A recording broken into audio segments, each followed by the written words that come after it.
Assalamualaikum warahmatullahi wabarakatuh. Perkenalkan nama saya Fendi Puji Pramono, NIREM 0305190082 dari kelas AH2.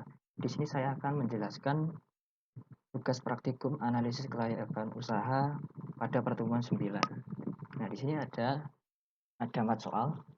Soal yang pertama yaitu jika TNA mempunyai peluang untuk memperoleh uang sebesar 2.200.000 tahun depan dengan asumsi return 8% per tahun, TNA bersedia mengeluarkan uang pada hari ini sebesar, ya, ini menggunakan rumus nilai sekarang ya, ataupun present value, di mana VV ini adalah peluang untuk mendapatkan uang sebesar 2.200.000, I yaitu tingkat bunga 8%, ini dibuat desimal ya, 8/100 itu sama saja 0,08, dan N yaitu jangka waktunya 1. Ditanya PV. Nah, rumus nilai sekarang atau present value yaitu PV sama dengan PV FV per 1 plus I pangkat N. Ini kalau di rumus Excel, tanda ke atas ini, tanda ke ini artinya pangkat N gitu. Ya, terus kita masukkan semua rumusnya sesuai yang diketahui ini. Ini itu 2.200.000 bagi 1 tambah 0,08 dibuat desimal pangkat 1 N-nya 1 ya, karena ini. Lalu menggunakan rumus Excel ya. Ini tapi rumusnya masih sederhana ya. Ini masih pakai sama dengan terus sesuai dengan rumus yang ada di sini PV ini. Jadi ketemulah hasil ini 2.200.000 dalam kurung 1 tambah 8% pangkat N. Ini jadi tanda ini adalah pangkat, bukan bukan suatu hal yang tidak digunakan, tapi itu memang digunakan ya. Ini jadi menggunakan hitungan ini menggunakan rumus Excel ya. Saya tidak menggunakan kalkulator di luar Excel, karena kalkulator dengan Excel ternyata saya coba beda ya, ada samanya cuman di pembulatannya berbeda. Ini sudah sesuai gitu, jadi terus kita enter gitu. Jadi TNA bersedia mengeluarkan uang pada hari ini sebesar 2.037.037,037. Ya, sekarang kita lanjut pada soal nomor 2. Budi menginginkan tabungan pada akhir tahun ke-8 sebesar 3.250.000. Bila suku bunga tabungan 12% per tahun, berapa jumlah yang harus ditabungkan setiap akhir tahun? Nah, ini menggunakan rumus anuitas nilai masa datang ya, di mana FVAN ataupun nilai masa depan anuitas sampai periode itu 3.250.000. I itu adalah suku bunga sebesar 12%, ini aku jadiin desimal jadi 0,12. N ini sebagai jumlah waktu anuitas 8. Nah, ditanya R karena berapa jumlah yang harus ditabungkan setiap akhir tahun. Nah, rumusnya yaitu menggunakan rumus anuitas nilai masa datang. Jadi FVAN sama dengan R kurang buka 1 tambah I kurang tutup pangkat N, ini pangkat N, kurangi 1 kurung tutup per I. Nah, ini pangkat N ini di atas, min 1 ini bukan ikut di pangkat N ya, jadi min 1 ini di bawah, jadi ikut pada baris ini. Jadi pangkat N ini sendirian, tidak gabung, ini tidak gabung, min 1 sama pangkat N ini tidak sama. Oke, kita masukkan 3.250.000 sama dengan R 1 tambah 0,12, 12%, pangkat 8 dikurangi 1. Nah, ini jadi ini tidak pangkat 8 dikurangi 1 sama dengan 7, tidak. Ini pangkat 8 berdiri sendiri. Min 1 ini menunggu hasil dari pertambahan ini dan pangkat dari ini. Terus per 0,12. Sehingga ketemulah 3.250.000. R 1 tambah 0,12 ketemu 1,12 ditambah di pangkat 8 dikurangi 1 per 0,12. 3.250.000 tambah sama dengan R sehingga ketemulah 12,29969.314. Nah, ini hasil dari 1,12 pangkat 8 lalu dikurangi 1 lalu baru dibagi 0,12. Sehingga ketemulah 3.250.000 per 12,2996939,314. Ya, ini rumusnya. 325.000 bagi 12,299699314. Temu. 264.234,234. Jadi jumlah uang yang harus ditabungkan setiap akhir tahun adalah 264.234,2344.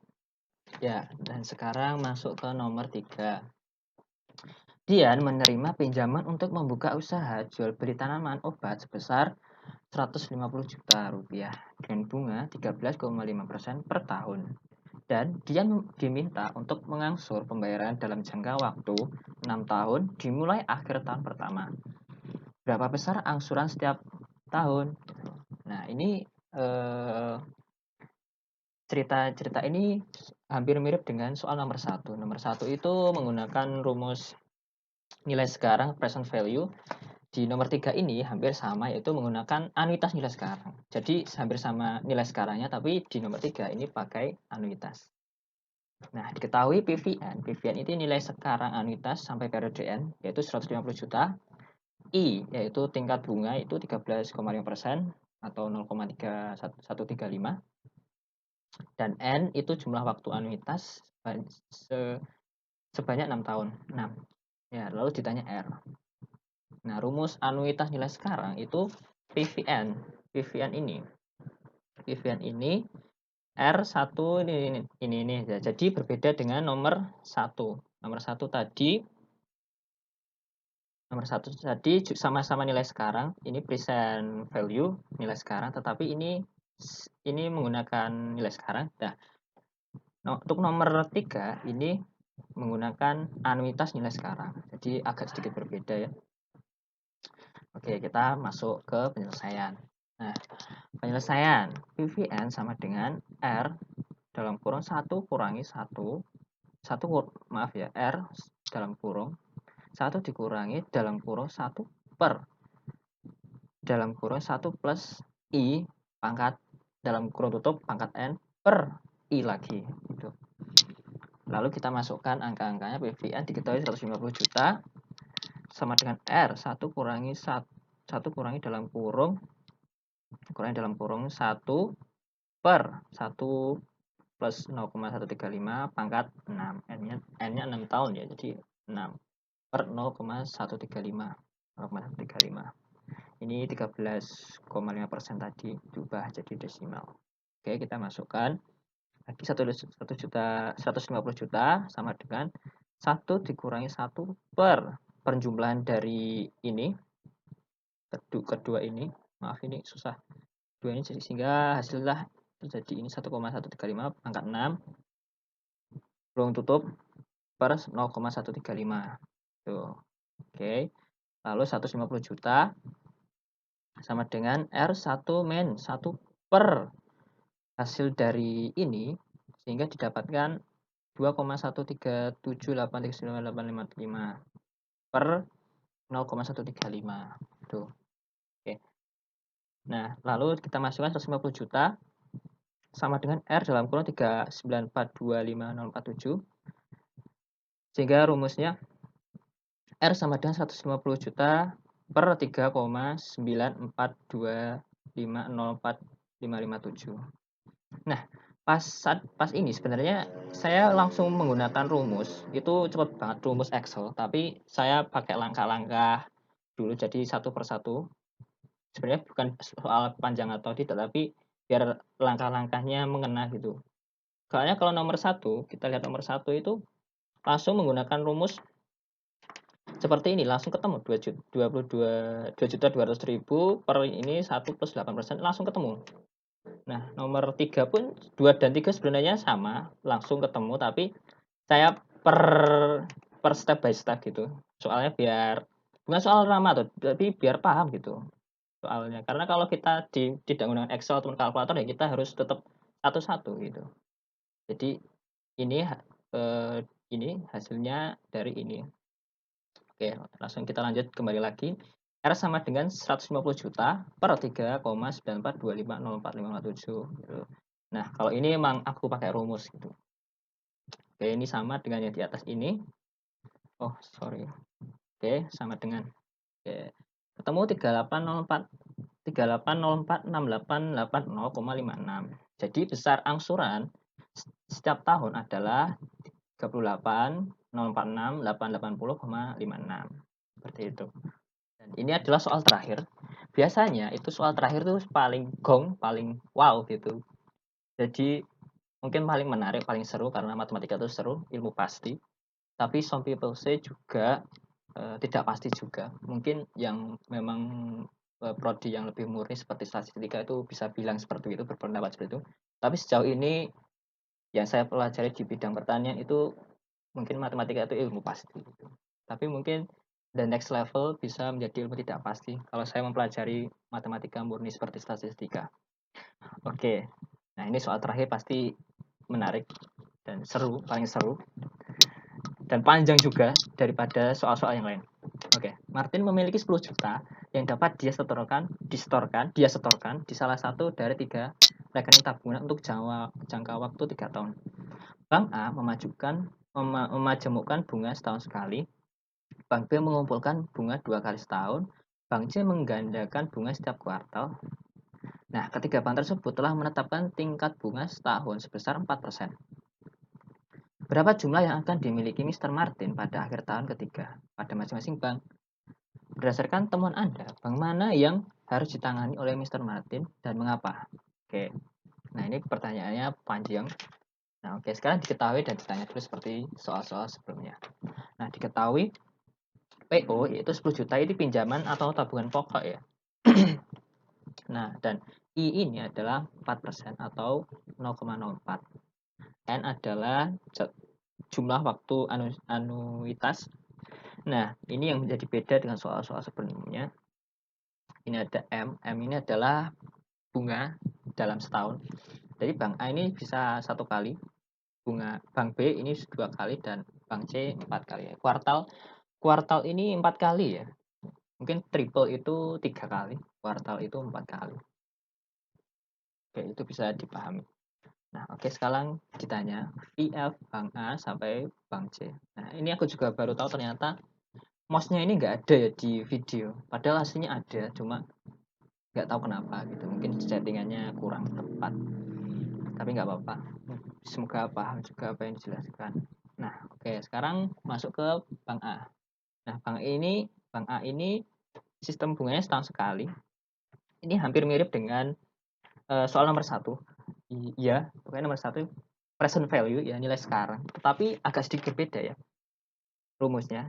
Ini PO dalam kurung buka 1 plus I pangkat dalam kurung tutup pangkat N. Nah, kalau soal 1 tadi juga sama nilai sekarang tetapi berbeda. Saya tidak mau bercerita apa perbedaannya karena nanti lama gitu.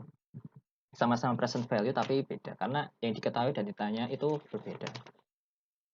Sebenarnya pada tujuan apa yang ingin dikerjakan sih, kenapa itu berbeda. Nah, oke, kita masuk. Ini pakai rumus nilai sekarang atau present value. Oke, PO sudah diketahui 10 juta dikali 1 dalam kurung 1 tambah 0,04 pangkat 3. Ini kepencet mungkin. Sebenarnya nggak pakai ini nggak apa-apa. Ini kali sih sebenarnya, cuma tidak, sebenarnya nggak ngaruh sih. Oke, sehingga ketemu 10 juta 1 tambah 0,04 sehingga ketemu ini, lalu 1,04 terus dipangkat 3 ya. Ya ketemu ini 1, ini. Terus ya ini sebenarnya rumusnya sih. Ya, rumusnya karena kali gitu. Jadi harus ada ini. Tapi tadi saya hapus sih sebenarnya biar paham. Nah, hasilnya sama aja sih.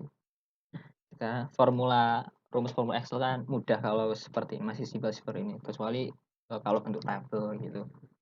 Itu lebih susah, lebih kompleks. Ini ya salah pencet. Oke. Ketemu 11248640. Oke, ini Bank A. Nah, oke, sekarang kita lanjut ke Bank B. Nah, Bank B ini menggunakan bunga selama 2 kali dalam setahun. Nah, jadi ada menggunakan M. Sebenarnya Bank A tadi juga menggunakan M, cuman 1 kali, jadi tidak usah. Ya, ini adalah yang membuat berbeda sih sebenarnya. kenapa present value yang nomor 4 sama nomor 1 itu berbeda. Oke, sekarang nomor B. 2 kali setahun. Nah, ini B ini sebenarnya juga sama dengan nomor 3. Jadi biasanya gitu, soal-soal terakhir nomor 4 itu evaluasi dengan soal-soal terus sebelumnya. Soal terakhir itu evaluasi sebelum-sebelumnya, cuman agak sedikit di remix gitu, jadi agak sedikit berbeda. Nah, ini seperti sama. Rumusnya sebenarnya sama, anuitas nilai masa datang. Nah, sama dengan nomor 3, anuitas nilai masa datang. Gesernya nomor 3, nomor 4 jawabannya seperti ini, tapi karena ada M, yaitu sebanyak 2 kali dalam setahun, jadi rumusnya yang digunakan adalah ini. Oke. Nah, ini tinggal masukkan ya, PO 1 plus 1 I per M, terus dipangkat M kali N. Jadi, nah ini berbeda dengan soal-soal sebelumnya. Ini M kali N ini dipangkat di atas ya. Makanya itu saya kurung ini. Karena kalau kurungnya dibuka nanti beda, pengertiannya beda. Nah, ini bingung kan kayak gini. Makanya aku kurung biar kelihatan sama. Jadi M kali N ini pangkat di atas gitu, tidak dengan rombongan ini. Seperti itu. Oke, langsung kita masukkan 10 juta dikali, ini kali ya. Dikali 1 tambah 0,04 bagi 2. Lalu dipangkat 2 kali 3. Oke. Nah, sehingga ketemulah hasil 10 juta dikali ini 0,04 bagi 2 sehingga ketemu ini. Terus pangkat 6, 2 kali 3 ini pangkat. Nah, ini dalam satu rangkaian ya. Ini pangkat 2 kali 3 ini pangkat, sehingga hasilnya 6. Nah, sehingga 10 juta dikali 1 1,02 pangkat 6. sehingga hasilnya adalah 10 juta dikali 1,126162419. Ketemulah hasil seperti ini. Nah, ini adalah rumus sebentar ya. Jadi sebenarnya ini bisa dipotong. Ini bisa dipotong dengan rumus ini. Jadi bisa meringkas sebenarnya, tapi tidak saya gunakan 2 langkah, di mana menggunakan step by step dan juga menggunakan formula Excel gitu. Sebenarnya lebih mudah gitu. Tapi saya katakan lagi bahwa karena kalau misal kita tidak pakai Excel, kita juga bakal menghitung manual gitu. Jadi saya menggunakan 2 rumus. Jadi ketemulah ini 11261624,19 ya. Nah, ini poin terakhir C. Nah, ini rumusnya sama dengan B. Dengan kuartal itu 4 kali dalam setahun. Nah, sama ya, 10 juta. Sebenarnya sama dengan nomor 2. Yang nomor B. Lalu PO, saya jelaskan lagi. PO kali dalam kurung 1 plus dalam kurung buka 1 per I per M turun tutup pangkat M kali N. Nah, ini 2 ini dipangkat ya, bukan di rombongan ini. Saya ulangi lagi jadi. Oke, 10 juta kurung buka 1 plus 0,04 per 4 pangkat 4 per 3. Pangkat 4 kali 3. Sehingga ketemulah 10 juta 1 ditambah 0,01 pangkat 12. 4 kali 3 adalah 12. Oke, 10 juta 1,01 pangkat 12, sehingga ketemu 10 juta kali 1,12682503. Nah, ini adalah rumusnya lagi. Ya, ini jadi 2 cara ini sebenarnya sama dengan maaf. Nah, ini 2 ini sebenarnya bisa diringkas dengan ini sih. Cuma biar paham gitu. That's the point, biar paham, bukan soal panjang atau tidak, tapi soal paham. Nah, sekarang kita kembali pada pertanyaan nomor 4, yaitu berapa jumlah yang akan dimiliki Mr. Martin pada akhir tahun ketiga pada masing-masing bank. Jadi masing-masing bank, bank A, bank B, bank C. Nah, berdasarkan temuan Anda, ini pertanyaan selanjutnya, bank mana yang harus ditangani oleh Mr. Martin dan mengapa? Nah, oke, jadi terjawab pada uh, di page terakhir, the last page. Ini jadi jumlah yang akan dimiliki Mr. Martin pada akhir tahun ketiga pada masing-masing bank adalah bank A yaitu 11.248,640, bank B 11.261, 624,19 dan bank C adalah 11,268,250,3. Nah, pertanyaan selanjutnya yang harus ditangani Mr. Martin tentunya bank C. Nah, kenapa bank C? Nah, ini adalah kenapa bank C? Karena bunga yang digandakan paling banyak di bank C. Hal ini sesuai dengan apa yang saya pelajari kemarin di PowerPoint kemarin, yaitu prinsip bunga majemuk di mana dapat digunakan sebagai investasi. Nah, itu saja mungkin 4 soal penjelasan dari saya. Mungkin ada salah kata, saya mohon maaf. Semoga yang melihat, mendengarkan juga bisa makin paham gitu tentang analisis kelayakan usaha ini. Sekian, terima kasih. Wassalamualaikum warahmatullahi wabarakatuh. Dadah.